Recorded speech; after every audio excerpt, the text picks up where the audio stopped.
보실 성경 말씀은 로마서 8장 9절을 보시겠습니다. 만일 너희 속에 하나님의 영이 거하시면 너희가 육신에 있지 아니하고 영에 있나니 누구든지 그리스도의 영이 없으면 그리스도의 사람이 아니라. 아멘. 사람과 동물의 차이점은 여러 가지를 설명할 수 있습니다. 사람은 말을 하고 종교를 가지고 과학을 하고 창조를 하고 그렇습니다. 동물도 감정이 있고 합니다.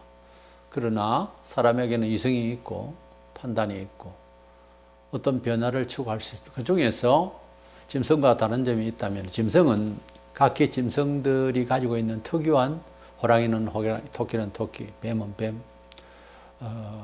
또 돼지는 돼지. 얘들이 가지고 있는 그 특성이 100년 전이나 1000년 전이나 큰 차이 없습니다.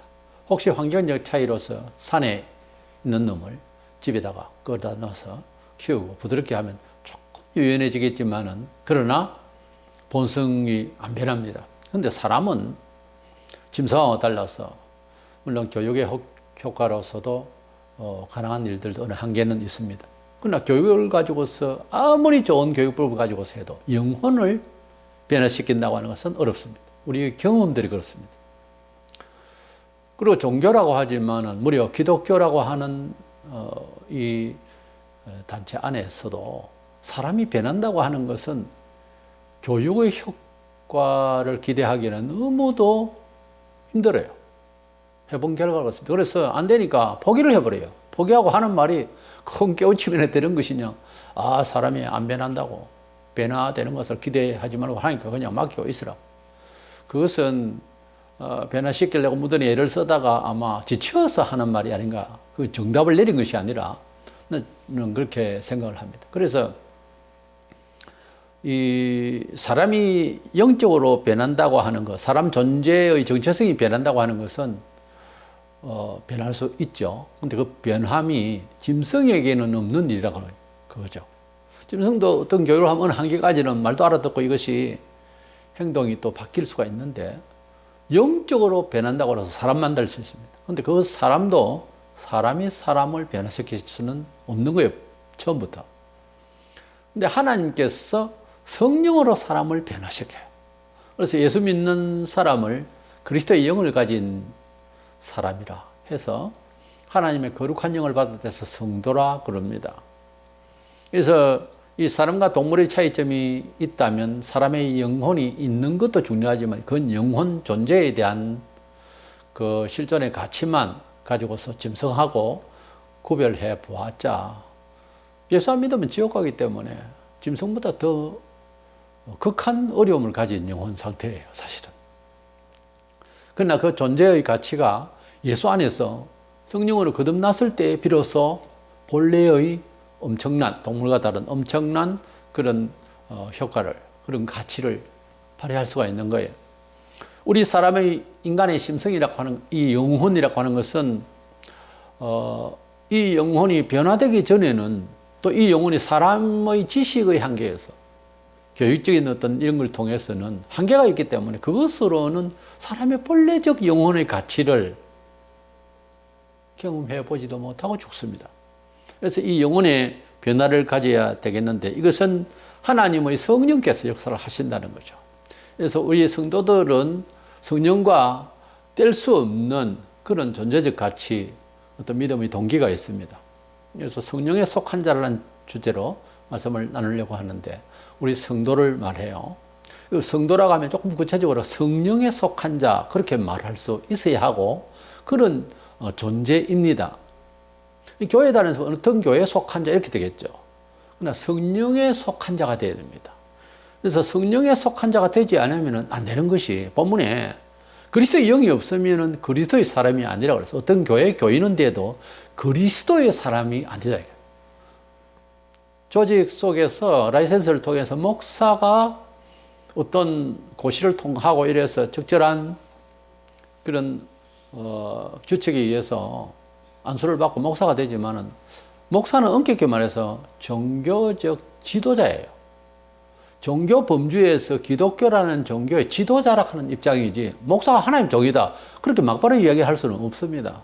하나님의 사람이라고 하는 것, 주의 종이라고 하는 것하고 목사라는 것하고는 의식상 많이 다른 차원입니다. 어떤 교회 다니는 사람을 교인이라고 그래요. 하나님께 속하고 하나님의 영을 가진 사람을 진짜 은혜 그대로 이야기하자면 성도라고 그래요. 그 성도는 다른 말로는 성령을 가진 자, 성령에 속한 자, 이렇게 답하는 것이 바른 답입니다. 그렇기 때문에 우리가 예사롭게 교회 다니는 사람을 성도니 뭐 이러지만 사실은 성도다운 성도냐 하는 문제는 다른 문제예요. 그게 따져볼 문제라 그거죠.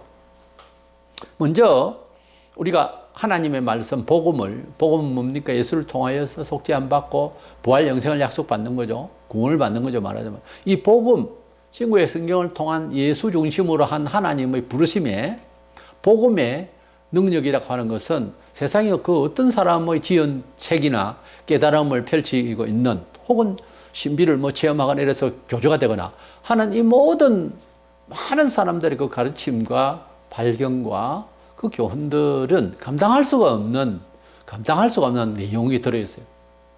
신구약 성경에서 말하는 것은 하나님께서 만물을 지으시고 사람을 지으셨는데 사람이 죄로 말미암아 영혼이 죽은 상태거든. 살아있으나 죽은 상태로 본다는 거죠. 그래서 왜 그랬는지는 모르지만 죽어가고 있는 것은 알고 있어요, 사람이. 근데 이 사람이 하나님의 복음, 그 내용은 예수 믿으라. 하나님께서 너희들을 볼 때 스스로는 구원받기 틀렸다. 자의로 구원을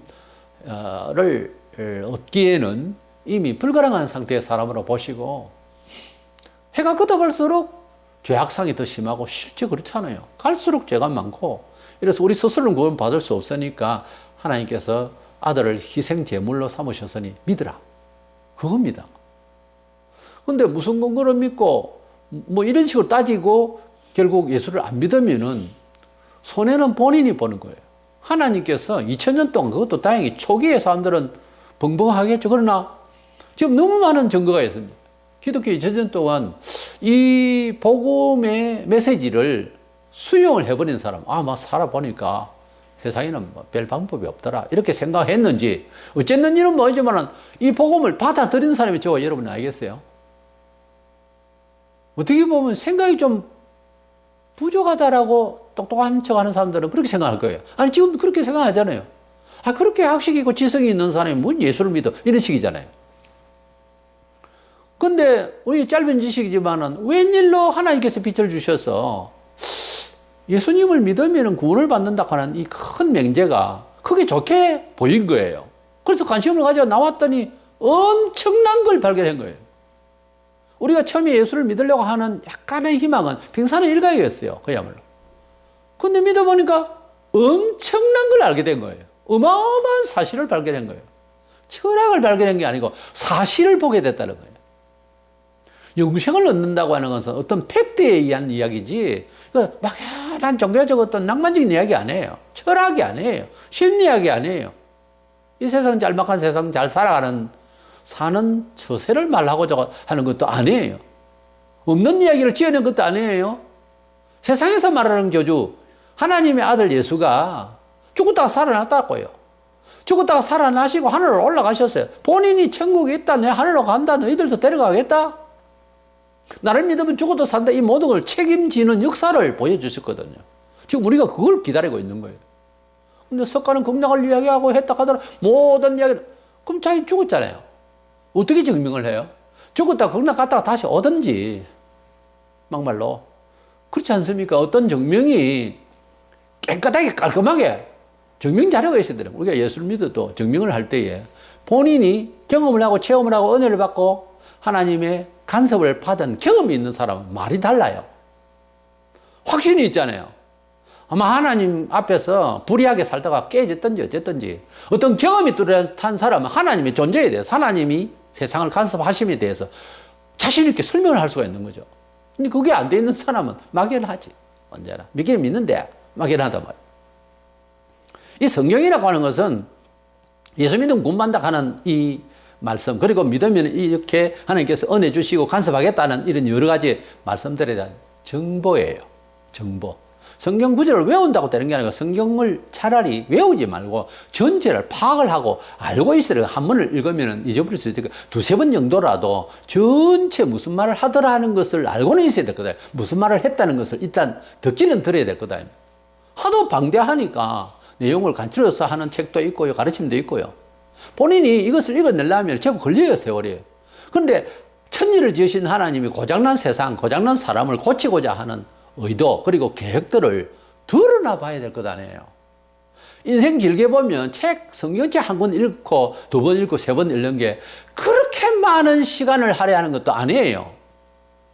인생을 살아가는데 사업을 하고 결혼을 하고 자식을 출가시키고 집을 짓고 거래를 하고 하는 이 모든 사회생활을 인생 길게 보면 성경 한 권을 아무리 좀 두껍게 보여도 다른 책도 공부 많이 하잖아요. 그걸 우리 인생이 우리가 안 믿는 입장에서 말하는 겁니다. 생각해보면 한 1년은 소모할 만하죠. 인생 7, 80년에 큰 영향을 준다고 하는 것이 너무 뭐 객관적으로 나와 있으니까 뭔지 모르지만 한 1년은 교회 안 나와도 좋아요. 성경에 뭐라고 했는지 신이 일러줬다는 말에 대해서 한 번쯤 심혈을 기울여서 들어볼 만함직도 하지 않느냐 이거예요. 이것까지도 지성이 있다는 사람이 생각을 안 하고 판단을 안 한다. 관심이 없다고 하는 것은 이건 너무 잘못된 거예요. 그렇지 않습니까? 객관적으로 볼 때요. 그 뭐 한켠에 어떤 교조가 나타나서 헛소리 하면 모르지만은 전 세계적인 종교잖아요. 그렇다면은 세계 3대, 4대 종교의 하나라고 그렇게라도 알고 있으면 그만큼 한번 심혈을 기울여서 봐야 될 것 아니에요. 아무리 좋은 책이 있고 아무리 과학적인 것이 있어도 맨날 변하고 문제구덕인데 변화무쌍한데 변치 않는 이 종교에 대해서 불교 좋습니다. 기독교 좋습니다. 예? 뭐 유교 좋습니다. 다 좋아요. 그런데 거기에 대해서 심취를 한번 해봐라고요. 평생을 살아가는데 그렇게 시간이 그걸 그냥 예사로 생각할 수 있는 그런 차원의 내용이냐고요. 근데 불교도 그렇고 유교도 그렇고 우리가 알고 있는 믿음 뭐 이슬람에도 그렇고 사실은 깊은 지식이 있나요? 부모가 불교에 저렇게 다니니까 나는 다니고 부모가 뭐 조상의 제사를 하니까 막개거리 따라 한 거죠. 사실 그렇잖아요. 공부를 좀 해보고 비판을 해보고 비교 종교학적으로 해보면 허구가 너무 많습니다. 그래도 안 하면은 그래서 뭐 제도적으로 정서상 깨지니까 그렇게 하는 것 뿐이지 냉정할 필요가 있어. 사람이 죽고 사는 문제를 놔놓고 그냥 어른이 뭐 나무랜다고 해서 하고 안 하고 그건 아니에요. 그런 시대에 우리가 사는 거 아닙니다. 부모도 잘못됐으면 선도해서 자식이 배운 만큼 선도를 해야 되고요. 그렇지 않습니까?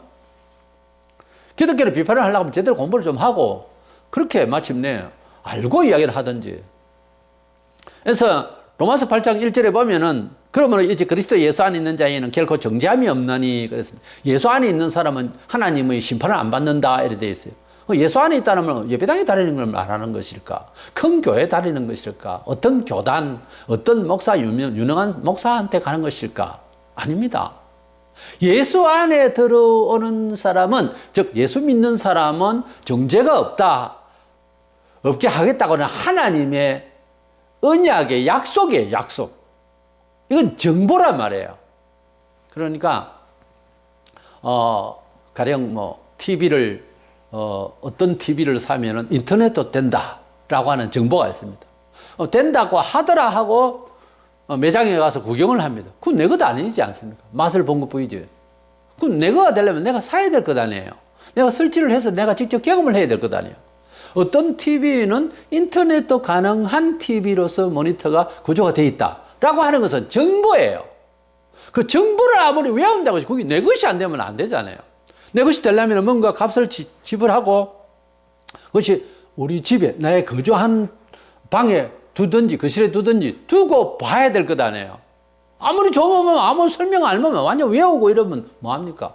그 가전제품을 만드는 큰 회사에 지금 다니는 사원에 설명을 하면 근데 아직까지 너무 비싸고 해서 생활을 여의치 못해서 자기 집에는 그게 없습니다.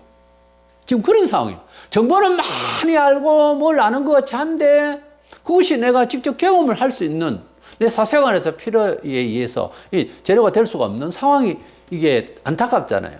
예수에 대해서 많이 아는, 그래서 많이 공부하고 교회도요. 근데 그 예수가 나의 생활에 직접적으로 주장을 하지 않으면 여기에서 이제 뭐라고 해야 되느냐. 그리스도 안에 있는 사람이라고 해야 되느냐. 예배당에 들어온 사람이죠. 예배하러. 사실상 예배라고 하는 것은 이미 예수 그리스도를 믿는 사람이 하나님께 감사의 반응을 일으키는 것이 예배예요, 원래는. 예배를 하는 게 아니라 참여를 한 것인데 그 예배를 드리는 사람일까요? 지금 예수가 내 안에 들어와서 예수님이 내 사생활, 내 삶의 철학을 주장을 하느냐고 목을 잡고 당신이 주인공 나는 종이냐고요. 성경에 보면 주종관계예요. 그 나쁜 뜻에서가 아니고 하나님의 자녀라 했다가 주의 종이라 했다가 그러니까 그만큼 예속되어 있느냐 하는 거예요. 예배당에 왔는데 예배 마치고 빨리 놀러 가야 된다 그러면 노는 신에게 붙잡혀 있는 사람이에요. 예배를 드리지만 마음에 콩밭에 가가 있어가지고 그게 아닌 거죠. 이래 되면은. 그래서 예수님을 구주로 믿으면은 구원을 받고 정죄함이 없다 하는 것은 로마서 8장 1절에서 말하고자 하는 것은 그런 정보예요. 예수 믿으면 구원받습니다 하는 걸 우리가 전도할 때 정보를 던지는 거죠. 잘해봤자 정보잖아요. 그럼 그 정보를 듣고 금방 냉큼 받아들이는 사람 어디 있습니까? 근데 정보예요. 정보는 일단 공유를 해야 돼요. 이 정보 시대에 정보를 주지 않으면 안 되는데 정보가 없으면 또 살기 어려운데 그 중에서 인생이 사후에 어떻게 되는지에 대한 정보는 세상에 없어요. 예수 믿는 사람의 입을 통하여 예수 믿으면은 속죄함 받고 구원을 받습니다. 영생을 받습니다. 또한 플러스 축복도 받습니다. 라고 하는 정보를 주는 거예요. 그 정보에 대한 언약의 구절들을 한 번씩 던져줄 수도 있고요. 크게는 예수 믿어서 구원받으세요 이거죠. 이것은 정보예요. 정보를 내 자신도 알고만 있으면 허당인 거예요. 두 번째 생각하는 것은 성령님의 역사를 얻어야 됩니다. 정보는 있지만은 정보를 받았을 때 그 정보에 대한 작용은요, 성령께서 역사를 하셔야 되는 거예요. 이건 누구든지 그리스도의 영이 없으면 그리스도의 사람이 아니라 그리스도인이 누구냐? 예배당에 다니는 사람이다. 천만에요. 그건 교인이라고 해요. 한자로 교인이라고 그러고 영어로는 크리스찬이라고 하지만은 사실은 그리스도의 사람이라고 하는 헬라적 그에 대한 실제적인 이야기는 예수 그리스도에게 속함을 말해요. 존속감을 말해요. 그리스도의 사람이라고 하는 것은 그리스도의 것이라는 거예요. 그리스도에게 예속된 사람을 말하는 거예요. 진짜 그리스도의 사람은요, 말해서 크리스찬이라고 하지만 그리스도의 사람, 그 의라고 하는 것은 예속을 말해요. 그리스도 안에 있는 사람이라고 하는 것은 진짜 성도를 말해요. 그 사람은 성령의 사람이에요. 그리스도의 사람이라고 하는 것은 똑같이 고린도서 12장 3절에 성령으로 아니하고는 누구든지 예수를 주시라 할 수 없느니라 그랬어요. 성령을 받아야, 성령의 빛을 받아야, 성령의 계시가 있어야, 성령의 조명이 있어야, 성령의 가르치심이 있어야 예수를 하나님 아들로 인정이 되어지는 뇌가 열려요. 그런 양심적, 어떻게 세상에서는 설명할 수 없는 환하게 깨우쳐지는 믿음의 고백이 가능해요. 억지로 하는 거는요, 소용이 없습니다. 아무도 책임이 없죠, 그거는. 예수님이 나를 위하여서 돌아가시고 사흘 만에 부활하셨다는 이 내용을 나는 확실히 믿는다라고 하는 이 사실은 오늘 일어난 사건에 대한 사설을 보는 것보다 더 확실히 믿어야 돼요. 사설은 좀 거짓말 할 수도 있어요. 어떻게 보면 이 가감에서는 예수님이 부활을 성천하셔서 재림하시고 나를 구원하러 오실 것이다. 육신의 부활을 위해. 이것을 확실히 믿어지는 것은 이성적인 합리적인 인간의 의지는 아니라는 거죠. 이건 지식으로 되는 건 아니에요. 만약 이것을 지식적으로 억지로 교인이니까 그렇게 남이 고백하려 나도 말을, 특징이 부끄러워해요, 그런 말을. 하지만은 극한 상황이 오면 그거 버려버립니다.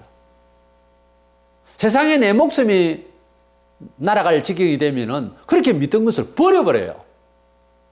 그러나 예수님이 나의 생명에, 내 생명, 곧 나의 인생의 전부다, 내 생애의 최고의 가치다라고 확실히 목에까지 끝까지 차 있는 사람은 못 버려요, 예수를. 왜냐하면 예수를 버리는 것은 내가 지금까지 살아온 인생 자체를 내버리는 거야. 같이 똑같이 생각을 해요. 그러니까 내 자신의 존재감이 사라져버려요. 그래서 바울은 내가 산 것이 아니고 내 속에 그리스도가 산다 그랬어요. 그게요, 바울만 하는 말이 아니거든요. 모든 성도들이 할 수 있는 말이어야 합니다.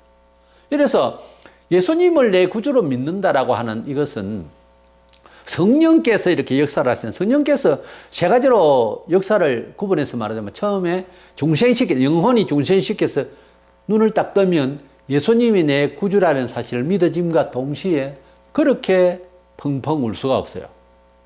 내 자신이 죄인이라고 하는 창자 아래까지 완전히 죄인이라고 하는 사실을, 죄의 성으로 가득 물들은 사실을 알게 돼요. 신비입니다. 인격적, 겸양한, 도덕적 아니에요. 그런 거 아니에요.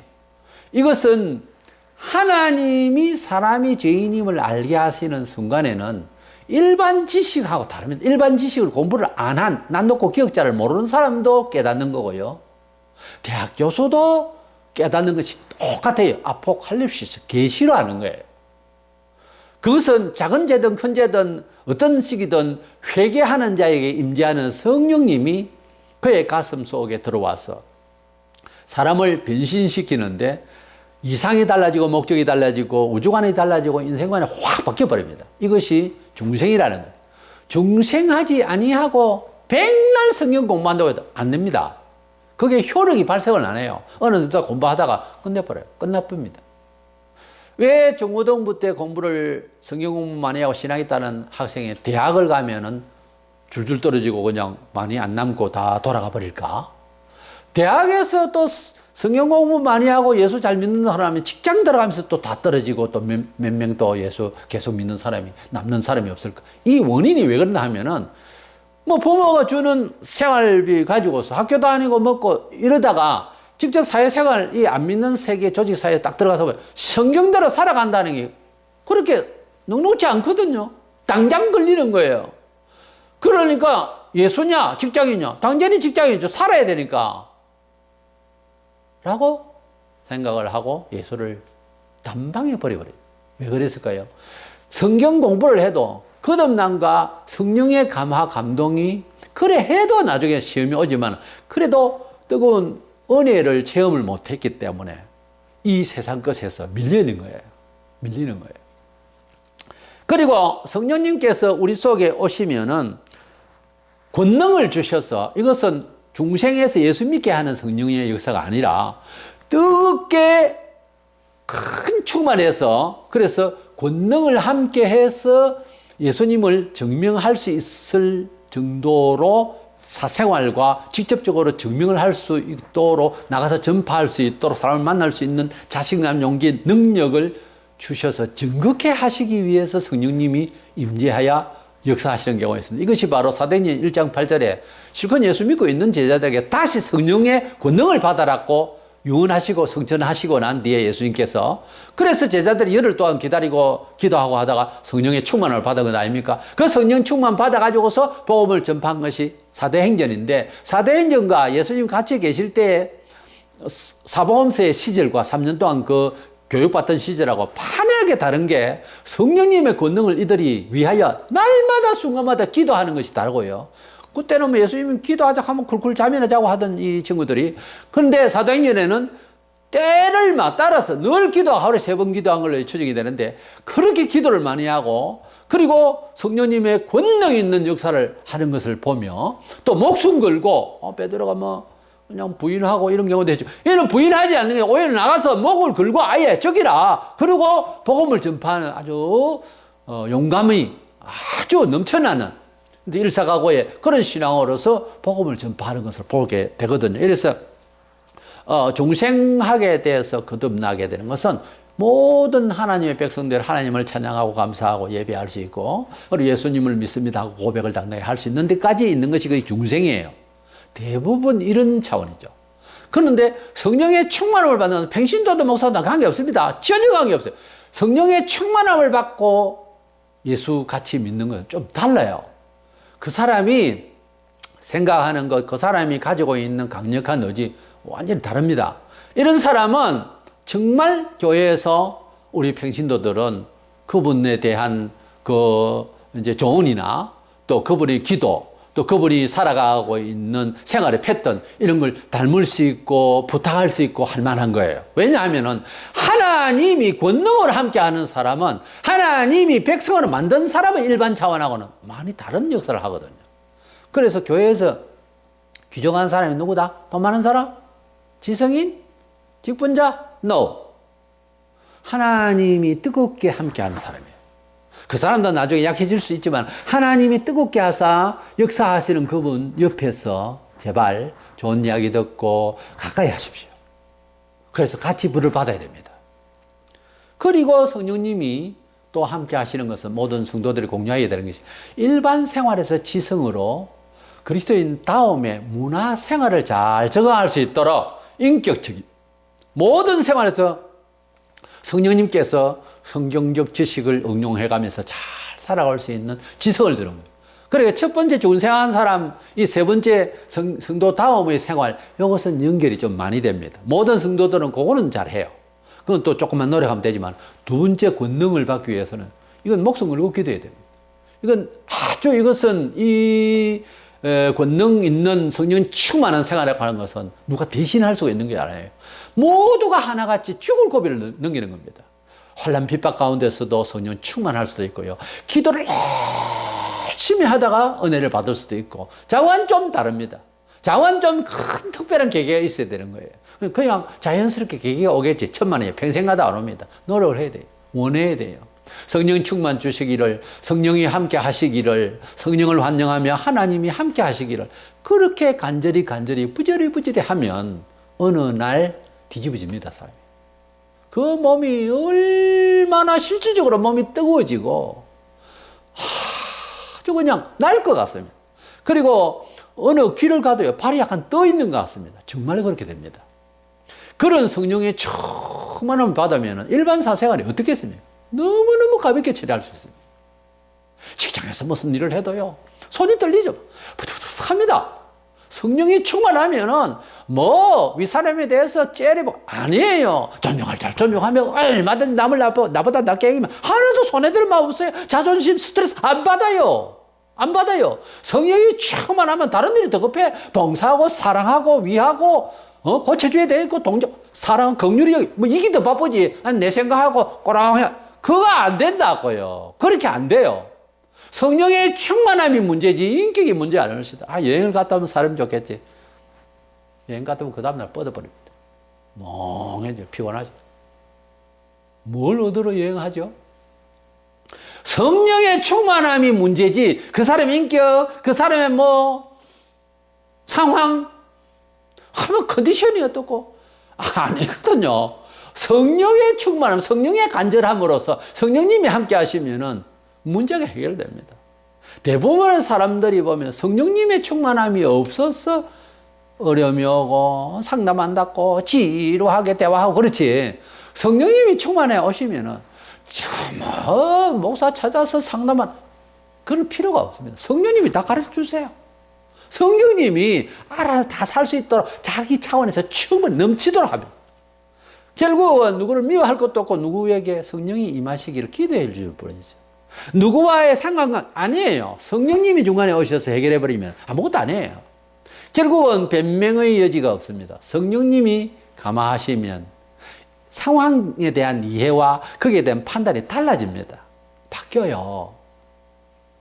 갈라디아 5장 16절에 내가 이르노니 너희는 성령을 따라 행하라. 16절 13절에 그러나 진리의 성령이 오시면 그가 너희를 모든 진리 가운데로 인도하시리니 하나님께서 성경 진리를 목사가 가르치고 이런다고 해서 됩니까? 그리고 성경 공부를 한다고 잘 됩니까? 신앙서적을 읽는다고 금방 뭐가 됩니까? 성령님이 역사해야 돼요. 신앙서적, 책을 하나 읽어도 성령님이 감화할 수 있도록 내 마음을 비워야 됩니다. 내 고집, 내 경험, 내 판단력 딱 쥐고 보면 안 됩니다. 탁 성경 보고 말씀 딱 보고 성경 연구책 딱 볼 때는 탁 옷걸음을 풀고 주여 성령께서 바른 진리를 깨닫고 내가 이게 완전히 젖게 하여 주시옵소서. 이런 마음으로 듣고 읽고 그래야 됩니다. 딱 앉아가지고 꼬라보면서 요거 뭐가 잘못돼 이러고 있으면 판단하고 이러고 있으면은 그건 신앙 연구하는 사람들은 할 일이지 기도하는 마음으로 성경 안 보고 기도하는 마음으로 정말 겸손한 마음으로 자기를 다루는 성경에서 말하는 하나님 앞에서 겸손이라고 하는 것은 인간 대 인간의 윤리의식하고는 많이 다릅니다. 하나님 앞에 근본적으로 나를 내려놓는 거예요. 아무도 모르게. 완전히 땅이 꺼져버려야 돼요. 주여 말씀하시옵소서. 이런 게 연습이 되어야 어느 날 주님이 어느 손가락 가지고 꼭 눌러도 넘어질 것 같아? 할 정도로 완전히 겸손해져 있으면 하나님께서 한량없으신 은혜로 생명으로 지혜로 충만히 성령 충만하게 그렇게 역사하시거든요. 근데 잘 안 되는 난 은혜를 못 받아요. 내가 항상 하는 말. 목사님 저는 부족해서 전부 그건 목사는 어떻게 됐냐면 나 지금 되게 독하거든요. 목사님 조심하세요. 내 주먹 날라갑니다. 내 독한 사람입니다. 나요 무서운 사람이면 내 속에는 오만 죄성이 있어요. 이런 뜻으로 듣는다니까요. 모르겠습니다. 다른 목사님들은 모르겠는데 저는 그렇게 들어요. 겸손한 척하고 말 안 듣고 이런 사람은요. 사람은 참 좋다. 내 입에서 그게 잘 안 나와요. 사람이 뭐가 좋아? 뭐가 좋아? 사람이 좋으면 하나님 순종해도 순종 안 하죠? 안 좋은 사람이에요. 아닌데 그 사람 참 좋던데 참 좋은 거는 당신 눈에 비치기 참 좋지. 하나님 보시기에는 순종 안 하는 놈은 독한 놈이요.